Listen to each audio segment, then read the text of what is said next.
जी सज्जनों तो मित्रों के बेलियो अस्सलाम वालेकुम। की हाल चाल जनाब? ठीक ठाक हो? खरीत नाल जी? अज पंजाबी विरसे के तुहानूं एक बहुत ही खूबसूरत गज़ल इंशाअल्लाह सुनानी है पंजाबी दे विच। उम्मीद है तुहानूं पसंद आएगी। अर्ज कीता जी, रोंदे तक साडा हाल वे माही, रोंदे तक साडा हाल वे माही, दिन महीने साल वे माही। रोंदे तक साडा हाल वे माही, दिन महीने साल वे माही। ना जावी सानू कलियां छड्ड के, ना जावी सानू कलियां छड्ड के, लै चल सानू नाल वे माही, लै चल सानू नाल वे माही।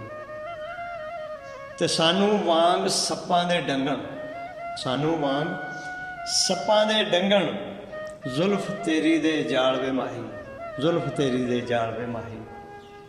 अगे अर्ज कीता, जिथे भी तू कदम टकाया, जिथे भी तू कदम टकाया, रस्ते पौण धमाल वे माही, रस्ते पौण धमाल वे माही। ते जद एहसान दा मुखड़ा तकिया, जद एहसान दा मुखड़ा तकिया, मुक गए सब सवाल वे माही, मुक गए सब सवाल वे माही। बहुत शुक्रिया, थैंक यू।